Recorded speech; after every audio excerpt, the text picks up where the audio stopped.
میرے معزز مسلمان بزرگوں، عزیز بھائیوں، یہ ذی الحجہ کا مہینہ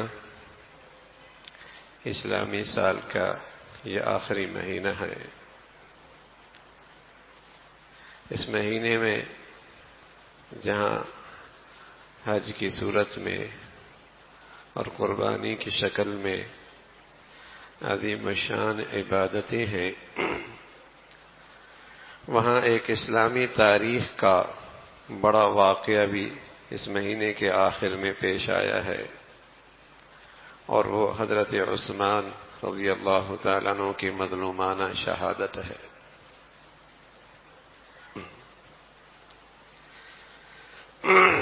شہادت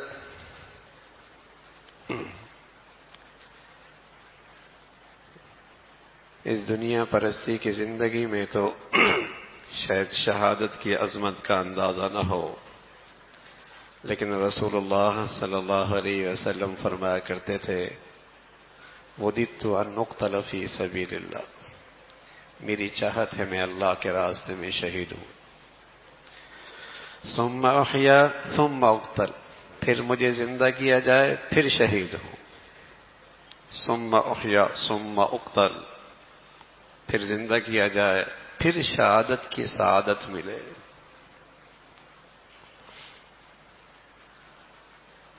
تو اہل ایمان کے لیے شہادت کتنا بڑا اعزاز ہے،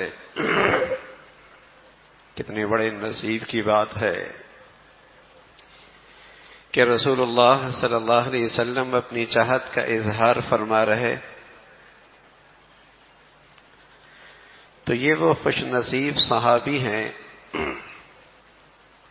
جنہیں شہادت کا عظیم منصب نصیب ہوا،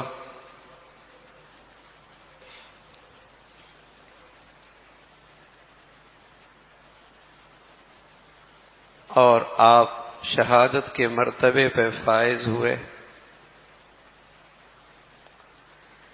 جس کی رسول اللہ صلی اللہ علیہ وسلم نے جس کی چاہت، جس کے لیے آپ علیہ الصلوۃ والسلام کی دعا ہے، تو یہ اس مہینے کے آخر میں ان کی شہادت بھی ہے۔ حضرت عثمان رضی اللہ تعالیٰ عنہ کو صحابہ کی جماعت میں، اس مبارک جماعت میں ایک خصوصی مقام حاصل ہے۔ ایک دن اللہ کے نبی صلی اللہ علیہ وسلم احد کے پہاڑ میں ہیں، آپ کے ساتھ ابو بکر بھی ہیں، عمر بھی ہیں، اور ساتھ عثمان بھی ہیں رضوان اللہ علیہم اجمعین۔ تو احد کا پہاڑ اس پر کپ کپی طاری ہو گئی، حرکت کرنے لگا۔ تو یہ اللہ کے نبی صلی اللہ علیہ وسلم کا معجزہ تھا۔ پھر آپ کا دوسرا معجزہ، اس کا اظہار ہوا۔ حضور علیہ الصلوۃ والسلام نے فرمایا، ٹھہر جا، آج تجھ پر ایک نبی بھی ہے، ایک صدیق بھی ہے، دو شہید بھی ہیں۔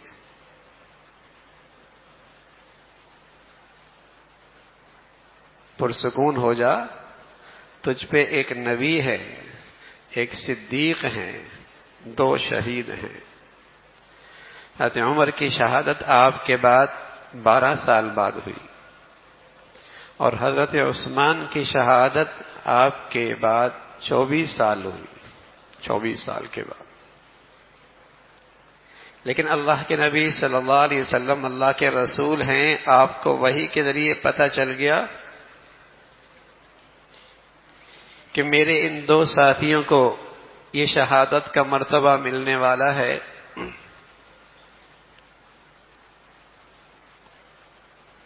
تو اسلام میں اس شہادت ایک بڑے اعزاز کی بات ہے۔ پھر یہ تو عثمان ہے، ان کی تو شان ہی نرالی تھی۔ حضرت خباب فرمانے لگے، میں مسجد نبوی میں حاضر ہوا حضور علیہ الصلوۃ والسلام منبر پر بیٹھے ہوئے ہیں اور لوگوں کو ترغیب دے رہے ہیں. غزوہ تبوک کا موقع ہے، لوگوں کو آمادہ کر رہے ہیں، ترغیب دے رہے ہیں جان مال کی قربانی کی. تو حضرت عثمان کھڑے ہوئے، کہنے لگے یا رسول اللہ، اس غزوے کے لیے میری طرف سے 100 اونٹ ماہ ساز و سامان کے. پھر اللہ کے نبی صلی اللہ علیہ وسلم ترغیب دینے لگے. پھر عثمان کھڑے ہوئے، کہنے لگے یا رسول اللہ، میری طرف سے 200 اونٹ ماہ ساز و سامان کے.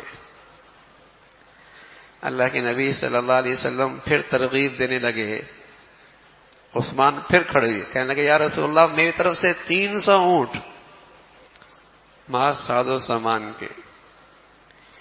اس مجلس میں تو اتنا ہی ہوا، لیکن پھر عثمان آئے، 350 اونٹ اور پیش کر دیے.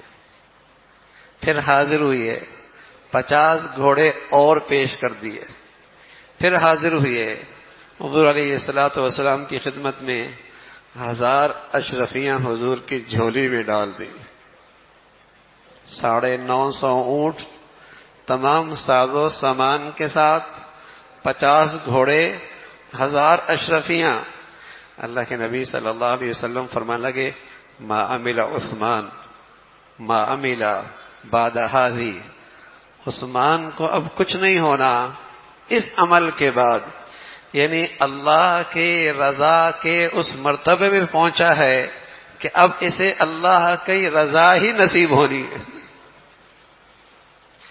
اس عمل سے اب اس کے حصے میں سوائے اللہ کے رضا کے اور کچھ نہیں ہے. حضرت عثمان رضی اللہ تعالیٰ عنہ بڑے صاحب حیثیت تھے، لیکن ان کی مال و دولت سے اسلام کو بڑی تقویت ملی ہے، دین اسلام کو بڑا تحفظ ملا ہے، اسلامی شاعر کا بڑا تحفظ ہوا ہے. اس لیے رسول اللہ صلی اللہ علیہ وسلم فرمایا کرتے تھے نعم المال للرجل الصالح، وہ مال بہت ہی بڑھیا ہے جو کسی اچھے آدمی کے پاس ہو، کسی اچھے کے پاس ہو. عموماً دولت آتی ہے تو خواہشات کی فرصت بڑھتی ہے، زندگی میں اسراف بڑھتا ہے، زندگی میں تبذیر ہوتا ہے، رسم و رواج زندہ ہوتی ہیں، نام و نمود ہوتا ہے. لیکن حضرت عثمان ہیں، یہ وہ خوش نصیب ہیں جن کے لیے دولت فتنہ بن کے نہیں آئی، آزمائش اور مصیبت بن کے نہیں آئی، ان کے لیے دولت اللہ کا فضل بن کے آئی. ان کے حصے میں دولت آئی اللہ کا فضل بن کے. ذالک فضل اللہ یؤتیہ من یشاء. کچھ غریب لوگ حضور علیہ الصلوۃ والسلام کی خدمت میں آئے، کہنے لگے یا رسول اللہ، یہ مال والے تو دنیا میں بھی آرام سے رہ رہے ہیں، کسی چیز کی تنگی نہیں ہوتی، اور یہ اپنی دولت سے جو نیکیاں کر رہے، ان نیکیوں میں بھی کل بہت آگے ہوں گے، ہم پیچھے رہ جائیں گے.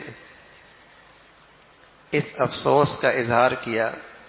حضور علیہ الصلوۃ والسلام نے ان سے فرمایا تم ہر نماز کے بعد سبحان اللہ، الحمدللہ، اللہ اکبر 33 مرتبہ پڑھ لیا کرو، تم نیکیوں میں ان مال والوں کے برابر پہنچ جاؤ گے. لیکن وہ مال والے تو مال والے تھے. بہت سارے مال والے ہوتے ہیں بیچارے، مال کے چوکیدار ہوتے ہیں، مال کے چوکیدار ہوتے ہیں، دل کے فقیر ہوتے ہیں، دل کے فقیر ہوتے ہیں، زندگی بھر دولت کی چوکیداری کرتے ہیں، دولت کسی اور کی ہوتی ہے. اس لیے رسول اللہ صلی اللہ علیہ وسلم فرمایا کرتے تھے آدمی کہتا ہے یہ میرا مال ہے، اس کا مال تو صرف وہی ہے جو کھا لیا، جو پی لیا اور ختم کر لیا اور اللہ کے خزانوں میں اکٹھا کر لیا، بس اس کا مال تو وہی ہے، باقی تو کسی اور کا ہے۔ جو کھا لیا، پہن لیا اور جو اللہ کے خزانے میں اکٹھا کر لیا، اس کا مال تو وہی ہے، باقی کسی اور کا ہے۔ تو یہ دولت تھی، اس انداز سے خرچ ہو رہا ہے۔ حضرت عثمان رضی اللہ تعالیٰ عنہ کو اللہ نے یہ اعزاز بخشا کہ دولت بھی دی اور شہادت بھی دی، کہ راہ خدا میں مال بھی خوب لٹایا۔ تو مال والوں کو جب پتہ چلا کہ غریب لوگوں نے بھی یہ عمل کرنا شروع کر دیا، انہوں نے بھی وہ عمل کرنا شروع کر دیا۔ غریب لوگ پھر حضور علیہ الصلوۃ والسلام کی خدمت میں آئے، کہنے لگے یا رسول اللہ، جو نیکی آپ نے ہمیں بتائی تھی انہوں نے بھی کرنا شروع کر دی۔ تو اس موقع پہ حضور علیہ الصلوۃ والسلام نے فرمایا ذالک فضل اللہ یؤتیہ من یشاء، یہ دولت بھی اللہ کا بڑا فضل ہے، جسے چاہے اللہ عطا فرما دے۔ یہ دولت ہے، یہ واقعی دولت مند ہے۔ جو آج بھی دولت مند ہے کل بھی دولت مند ہوگا۔ جس نے آج بھی دولت سے فائدہ اٹھایا کل بھی اللہ کی اس نعمت سے فائدہ اٹھایا۔ تو عثمان رضی اللہ تعالیٰ عنہ کو اللہ نے خوشحال زندگی دی، مال و دولت دی، لیکن راہ خدا میں دین کی سربلندی میں ہمیشہ سب سے آگے نظر آئے، سب سے نمایاں زندگی ہے۔ تو رسول اللہ صلی اللہ علیہ وسلم نے انہیں بشارت دی ہے، بشارت۔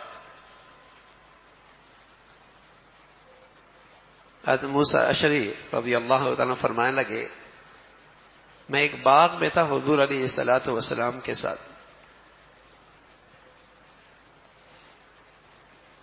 اتنے میں حضرت دروازہ کھٹکھٹا۔ وہ باغ ایسا تھا کہ 4 دیواری ہوئی تھی، گیٹ لگا ہوا تھا۔ دروازہ کھٹکھٹا، حضور علیہ الصلوۃ والسلام نے فرمایا جاؤ دروازہ کھولو اور آنے والے کو جنت کی بشارت دے دو۔ تو کیا دیکھتا ہوں کہ ابو بکر ہیں، انہیں میں نے جنت کی بشارت دی، کہا الحمدللہ۔ اتنے میں پھر دروازہ کھٹکھٹا، فرمایا آنے والے کو جنت کی بشارت دے دو۔ دیکھا تو عمر ہے، میں نے بشارت دی، کہا الحمدللہ۔ پھر دروازہ کھٹکھٹا، دیکھا تو عثمان ہے، فرمایا جنت کی بشارت دے دو۔ یہ وہ خوش نصیب لوگ ہیں، 10 مبشرہ، 10 صحابہ وہ ہیں جنہیں رسول اللہ صلی اللہ علیہ وسلم نے اس دنیا ہی کے اندر جنت کی بشارت دے دی تھی۔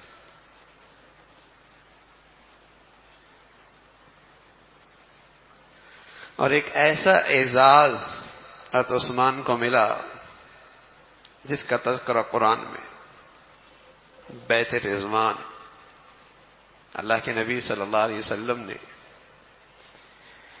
ان کی ذمہ داری دی، جاؤ قریش مکہ سے اور مکہ کے سرداران سے کہہ دو کہ ہم صرف عمرہ کرنے آ رہے ہیں، جنگ ہمارے پیش نظر نہیں ہے، ہم عمرہ کر کے واپس چلے جائیں گے۔ عثمان رضی اللہ تعالیٰ عنہ تشریف لے گئے مکہ، آپ حدیبیہ کے مقام پہ ٹھہرے ہوئے، خبر ملی کہ عثمان کو شہید کر دیا گیا ہے۔ جو وقت واپس لوٹنے کا تھا آپ واپس نہ آئے، بات پھیل گئی، آپ کو شہید کر دیا گیا۔ تو رسول اللہ صلی اللہ علیہ وسلم نے فرمایا ہم جنگ کے لیے نہیں آئے تھے، عمرہ کرنا ہمارا مقصد تھا اس سفر کا، لیکن اگر انہوں نے ایسا کیا تو پھر اب ہم ان سے جنگ کریں گے، اب ہم ان سے جنگ کریں گے۔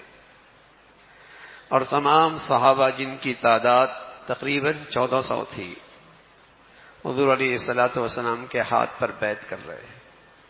اس بیعت کا نام بیعت رضوان ہے، اور یہ بیعت رضوان اس لیے کہ اللہ کو یہ بیعت اتنی پسند آئی کہ فرما دیا کہ میں ان سب سے راضی ہو گیا۔ اور حضور علیہ الصلوۃ والسلام نے فرمایا عثمان اللہ کے کام سے گئے ہیں، عثمان اللہ کے رسول کے کام سے گئے ہیں، آج اس مجلس میں حاضر نہیں تو یہ میرا دوسرا ہاتھ عثمان کا ہاتھ ہے، عثمان بھی اس بیعت میں شریک ہے۔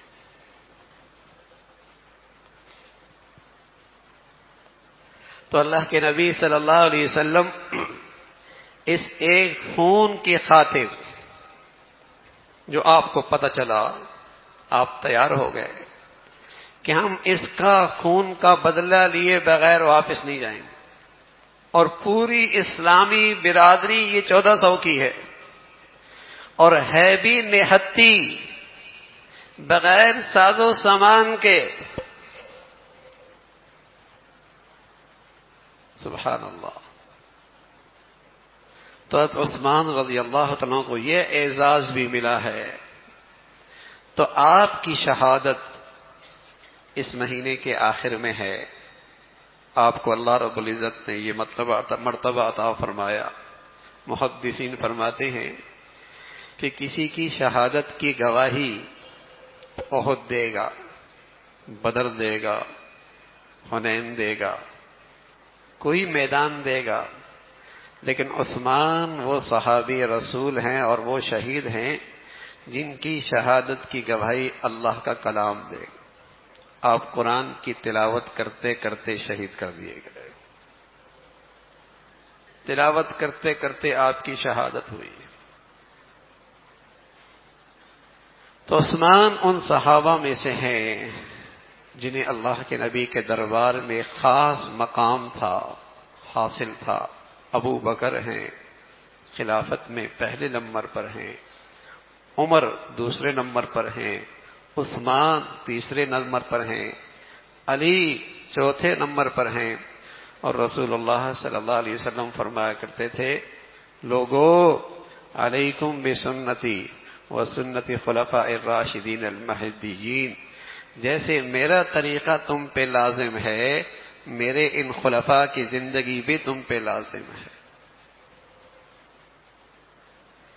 یہ ہدایت کے چراغ ہیں، ان کی عظمت، ان کی محبت، ان کی اطاعت ذریعہ نجات ہے۔ ان سے محبت، ان کی عظمت، ان کی اطاعت ذریعہ نجات ہے۔ والذین اتبعوہم بإحسان، جو ان کی پیروی کرے گا رضی اللہ عنہ ورضون، اللہ نے قیامت تک کے مسلمانوں کے لیے بشارت ہے اللہ ان سے راضی ہو جائے گا، اللہ ان سے راضی ہو جائے گا۔ مسلمانوں کے جو زندگی کے آئیڈیل ہیں، نمونہ ہے، وہ یہ حضرات ہیں۔ ان حضرات کی زندگیاں ہمیں اپنے سامنے، اپنے بچوں کے سامنے رکھنے کی بڑی ضرورت ہے۔ بس اوقات بظاہر شہادت ہو گئی اور اپنا مال اللہ کے راستے میں خرچ کر دیا تو کیا خیال ہے یہ ناکام ہوئی ہے یا کامیاب ہوئے؟ یہ بہت ضرورت ہے اس کی۔ آج کامیابی کے معیار بدل گئے ہیں، آج کامیابی کے معیار بدل گئے ہیں، آج سمجھداری کے معیار بدل گئے ہیں، آج اچھی زندگی کے معیار بدل گئے ہیں۔ کامیاب انسان اس دنیا میں حضور علیہ الصلوۃ والسلام کے یہ سچے پیروکار ہیں جو ان کے نقشہ زندگی کو سامنے رکھے گا۔ کامیابی کی منزل صرف انہی کو ملے گی۔ فَإِنْ آمَنُوا بِمِثْلِ مَا آمَنْتُمْ بِهِ فَقَدِ اهْتَدَوْا، یہ حضرات وہ ہیں جنہیں اللہ نے ایمان کا اور ایمانی زندگی کا معیار قرار دیا ہے۔ یہ نمونہ ہے۔ ان کی زندگیاں کامیاب زندگی کا معیار ہے کہ انہوں نے زندگیاں کیسے گزاری.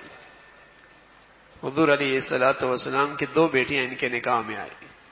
ایک کا انتقال ہوا, اللہ کے نبی نے دوسری بیٹی دی, اس کا بھی انتقال ہوا. حضور علیہ الصلوۃ والسلام نے فرمایا عثمان 40 بیٹیاں ہوتی, یکے بعد دیگرے ان کا انتقال ہوتا چلا جاتا, میں تیرے نکاح میں دیتا رہتا. یہ عثمان ہی ہیں کہ جو سب سے پہلے دین اسلام کے خاطر ہجرت کر رہے, حبشہ جا رہے, اور یہ اعزاز بھی آپ کے حصے میں آیا کہ آپ نے 2 ہجرتیں کی. پہلی ہجرت حبشہ کی طرف, دوسری ہجرت مدینہ منورہ کی طرف. میرے عزیزو, دولت اسلام کی خاطر لگ رہی ہے, گھر بار چھوڑا جا رہا ہے, اسلام کی خاطر چھوڑا جا رہا ہے, وطن کی زندگی قربان ہے, اسلام کی خاطر ہے. اور آخر سبحان اللہ, زندگی سب سے پیاری چیز ہوتی ہے. اللہ ان کی زندگی سے اتنا راضی ہوا کہ پھر ایک مومن کو جو موت کی گھڑی میں سب سے بڑا اعزاز مل سکتا ہے شہادت کا, اللہ نے آپ کو اس سے بھی سرفراز فرما دیا. مال دیا اللہ نے, وہ بھی دین اسلام کی خاطر لٹا دیا. ہجرت کرنی پڑی, سب کچھ چھوڑ کر نکلنا پڑا, اس کے لیے بھی آپ تیار ہو گئے. اور آخر کار اللہ رب العزت نے موت کی اس گھڑی میں بھی سب سے بڑا اعزاز شہادت کا مرتبہ عطا فرمایا. تو میرے عزیزو, ان کی زندگیاں قابل تقلید ہیں, ان کی زندگیوں کو پڑھنے کی ضرورت ہے. عظمت بڑھے, محبت بڑھے, اور اللہ کرے ان کی زندگی کے نقشے ہماری زندگیوں میں آنے لگے. اللہ رب العزت کہا سننے سے زیادہ عمل کی توفیق نصیب فرمائے. آخر دعوانا